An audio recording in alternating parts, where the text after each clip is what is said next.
Has received a voice recording of a former Ukrainian politician who was killed in the Ukrainian city of Bucha. Let's get more details from our correspondent, Don Courtin now. Don, good to see you. What exactly do we know about this recording so far?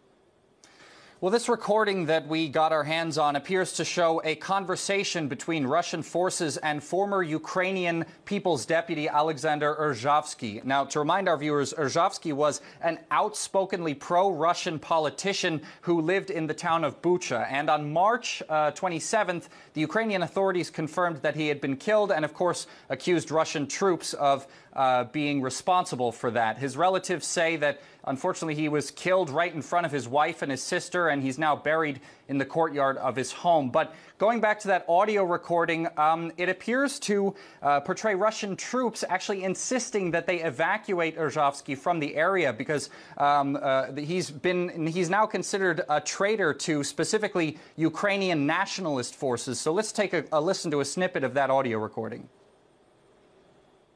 You will return home now. Yes. Do you expect any problems? Because our leadership is very afraid for your life after you have been with us.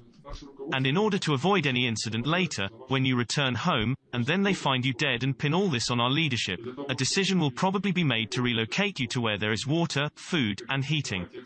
Away from here, from Bucha. I won't run away from my home, it is not necessary. I am at home now, with my family. I am not afraid. What will be, will be. It must be treated philosophically. And look, Bucha has been taken. Who will go after me? Do you think there is a kind of a saboteur sitting somewhere sharpening his knife?